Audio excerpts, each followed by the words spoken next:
자, 컨쇼 라이브에서 이제 준비한 6월 모의혁명에 대해서 이제 잠깐 설명을 해드릴 거고요. 네, 이 모의혁명을 어떤 형식으로 사용하면 진짜 좋은지에 대해서 지금부터 설명을 해드릴 테니까 한번 잘 보세요. 그리고 우리 고등학교 1학년, 2학년 학부모님들 잘 봐놓으세요. 어차피 다음년에 그대로 써먹어야 되는 거고, 다음년에 제가 설마 모의혁명 안 만들어 드리겠습니까? 그죠? 자, 보시면은요, 이 모의혁명은 저희 컨쇼 홈페이지 입시자료 게시판에다 올려놨습니다. 무료예요. 설마 제가 이 모의혁명으로 돈을 벌고자 하지는 않기 때문에 무료로 올려드렸으니까 사용해 보셨으면 좋겠어요. 꼭 사용하셨으면 좋겠어요. 그 이유에 대해서 지금부터 보도록 하겠습니다. 자, 수시 지원을 하잖아요. 이제부터 우리가 이제 수시라는 거를 지원할 때는 수시의 대학교를 구성할 때 우리 아이가 수능으로 갈 건지 정시로 갈 건지 수시로 갈 건지 정시로 갈 건지에 대한 기준선이라는 걸 마련하셔야 돼요. 자, 그래서 학생 정보를 하나 드리겠습니다. 이 학생은요, 일반고등학교 학생이고요. 남학생이고 자연계 학생입니다.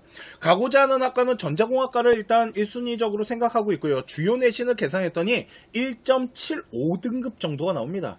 1.75등급이고 우리 아이는 경기도 지역 학생이고 고른기회나 사회배려자 이런 건 안 된대요. 그러니까 일반적으로 간다라는 거죠. 자, 얘가 중요해요.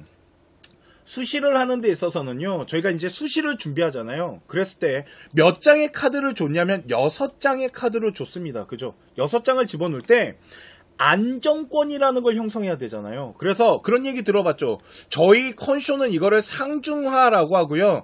다른 업체들은 이걸 1승, 1무, 1패 뭐 이런 단어들도 쓰더라고요. 그런데 요 하가 뭐냐면 안정권이에요.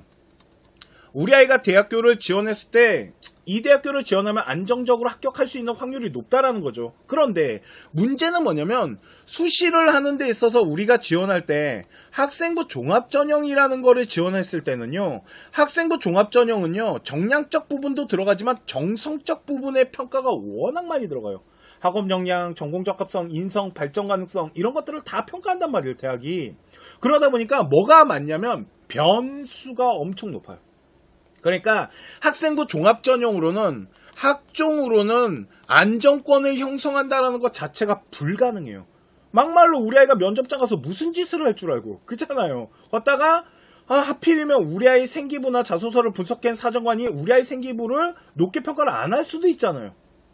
그러다 보니까 정성적 주관평가가 들어가는 부분들이 좀 있다 보니까 변수라는 것들이 있어서 안정권이라는 걸 형성하기가 생각보다 힘듭니다.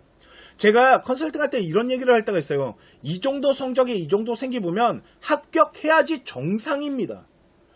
합격합니다라고 말해드리기가 되게 어려워요. 변수가 있다 보니까. 합격해야지 정상입니다. 하지만 변수가 있다라는 거죠. 자, 그러면 이런 변수가 최소화시켜가지고 안정권을 형성하려면 뭐가 필요하냐면 정량적 평가가 필요해요. 쉽게 말해서 수치 갖고 와야 된다는 거죠. 숫자 갖고. 그러면 숫자 갖고 아이들을 선발하는 게 뭐냐면 교과 전형인 겁니다. 교과 전형이라는 걸로 우리 아이 대학을 보내야 된다는 거죠. 자, 그러면 교과 전형은요, 대학교가 우리 아이들의 수치, 등급을 가지고 환산 점수를 가지고 하다 보니까 학생부 종합 전형보다는 변수가 적겠죠. 그렇다고 교과 전형의 변수가 아예 없는 건 아닙니다. 막 경쟁률이 높아질 수도 있고요. 그해 아이들이 어떻게 지원하느냐에 따라서 변수가 발생할 수 있지만 솔직히 학종에 비하면 변수 가격이 진짜 많이 낮아요. 그러니까 정량적 평가를 하는 교과 전형을 받쳐야 돼요. 근데 우리 아이가 지금 몇 등급이냐면 1.75등급 정도가 됩니다. 이거를 환산해 보잖아요. 그러면 우리 아이가 갈 수 있는 대학교가 어디가 가능하냐면 서울시립대학교가 안정권이 뜨는 학과들이 꽤 있어요. 우리 아이가 대학교 이하 안정권을 집어넣을 때는 서울시립대학교를 집어넣고요. 시립대를 기준으로 대학교를 위로 넣으시면 돼요. 그러면 시립대 넣었으니까 중앙대 넣을 거고요. 중앙대 넣었으니까 서강대나 성균관이나 한양대 갖고 계산할 거고요. 연고대까지도 한번 해볼 수 있는 카드가 나오고요. 그죠? 이런 식으로 대학교가 구성이 될 수 있다라는 거죠. 안정권을 어떻게 잡냐에 따라서. 그죠? 그런데 이 교과를 가지고 우리 아이가 했을 때 그런 얘기 들어보셨습니까? 수시 납치당한다고? 그 수시 납치당한다라는 기준을 또 보려면 수능 예측 데이터가 필요해요. 우리 아이가 수능을 어느 정도로 볼 건지에 대한 데이터가 있어야 되는데 그 수능 예측에 대한 기준이 6월과 9월 모평인데 6월 달은 우리가 지금처럼 성적표를 가지고 할 수 있고요. 9월 달은 가채점을 갖고 해야 되는 게 9월 성적표가 나올 때가 되면 우리는 수시가 접수가 마감돼 있어요. 그렇기 때문에 요거 2개 갖고 해야 되는데 지금 첫 번째 나온 게 뭐냐면 6월 모평 성적표가 나온 겁니다. 자, 그러면 우리 아이가 이 6월 모평 성적을 가지고 어느 정도 대학을 갈 수 있는지를 알아야지 이 1.75 등급 서울시립대학교를 넣을 건지 아니면 수능을 준비시켜서 수능 갖고 대학을 바칠 건지를 기준을 마련해야 된단 말이에요. 그러면 6월 모평을 봤을 때 그게 우리 아이가 어느 정도 대학을 갈 수 있는지를 알아야 될 거 아니에요. 그런데 그 기준을 모른단 말이에요. 100분위로 하면. 100분위로 제가 말씀드렸죠. 수능은 100분위 갖고 하면 안 된다고. 정확히 하려면 환산점수 갖고 표점 갖고 다 해봐야 된다고 했잖아요. 그래서 저희 컨쇼가 6월 모의혁명을 무료로 나눠드린 거예요. 이거 기준선 잡아보시라고. 자, 모의혁명 데이터를 보시면 밑에 성적 입력할 수 있게끔 되어 있습니다. 그죠? 성적을 한번 입력을 미리 해놨어요. 엄매 받고요. 미적분 받고 생명과 지구과학을 본 이과 학생입니다. 전자공을 준비한다 그랬잖아요. 표준 점수가 엄매가 120이고요. 요번에 엄매가 좀 어렵게 나왔습니다. 미적이 125, 영어 2등급에 한국사 1등급, 과학은 표점이 60에 58입니다. 점수대를 봤더니 3등급대 아이가 좀 3등급대가 좀 형성되고 영어만 2등급이지 나머지는 2등급대나 1등급을 형성한 데이터가 없어요. 그러면 이 정도 가지고 어느 정도 대학을 갈 수 있는지 우리 아이 교과 전형 기준으로 서울시립대학교를 기준으로 한번 분석을 해보도록 하겠습니다.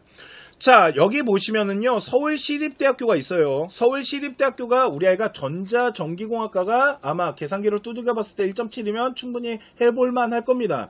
그걸 기준으로 봤을 때요, 시립대학교가 일단, 우리 아이 환산 점수를 해봤을 때 857.89가 나오는데 서울시립대학교는 900점대 학교입니다. 못 가네요, 죽어도. 그러면 당연히 서울시립대학교를 기준으로 성균관 한양대학교도 안 되고요. 우리 친구는요, 지금 홍대 가는 점수도 안 된다는 소리예요. 그 정도로 수능을 못 봤다라는 거죠. 자, 그러면 답이 나왔네요. 교과 전형 가지고 뭘 해야 될까요? 대학을 가야겠죠.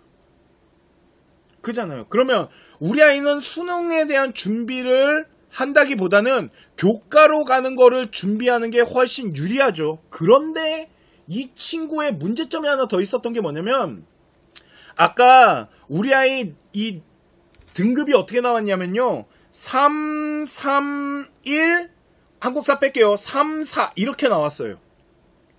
그런데 이게 뭐냐면 우리 아이가 시립대 최저를 못 맞춰요. 지금 시립대학교가 자연원이 국어, 수학, 영어, 탐구가 하나만 들어가요. 4개 중에 3개 합 7이에요.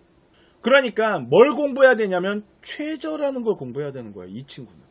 이해가십니까? 그러면 최저는 몇 과목만 맞추면 되냐면 3과목만 맞추면 되잖아요. 그러니까 탐구도 하나만 해도 되겠죠. 이런 식으로 최저 준비할 수 있는 시스템의 학업을 다시 짜야 된다는 겁니다. 이게 우리 아이가 수능에 대한 부분에 6월 모의혁명이라는 프로그램을 찾아서 어느 정도 수준인지를 반드시 확인해야 돼요. 그런데 우리 아이가 만일 수능 데이터가 더 좋게 나왔다라고 하면, 막 성균관대학교도 갈 수 있다라고 하면 당연히 수시를 지원하는 데 있어서 학생부 종합전형으로 다 높게 구성하면서 갈 수도 있겠죠. 교과 전형은 안 넣겠죠. 왜? 잘못하면 납치당할 수 있으니까.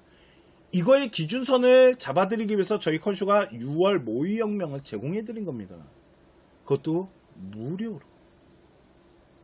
그냥 드린 게 아니에요. 반드시 필요하니까 드린 겁니다. 하여간 저희 컨쇼 이 정도 업체예요. 이게 중요한 요소입니다. 그러니까 이제부터 이렇게 준비를 하시는 거고요. 이건 고등학교 3학년 아이들뿐만 아니라 1학년, 2학년 아이들도 똑같습니다. 이렇게 나중에 준비를 하셔야 된다라고 보시면 돼요. 그래서 3월 모평보다는 6월 모평부터가 중요한 거고, 되게 많이 물어보세요. 왜 3월 모평보다 6월이 중요할까요? 3월은 교육청이 낸 거고요. 6월과 9월은 평가원이 내는 겁니다. 수능 시험을 낼 사람들이 내는 거예요. 그래서 난이도라는 걸 조절하거든요. 그렇기 때문에 6월이 엄청나게 중요한 거고 6월 모평부터는 표점이라는 부분이 생각보다 수능에 가깝게 나오기 때문에 그래서 중요한 시험이다라고 보시면 될 것 같습니다. 자, 오늘 수시 지원 기준 마련하는 거에 6월 모의혁명을 어떻게 활용하면 되는지 이 부분에 대해서 일단 설명을 해드렸고요. 자, 그러면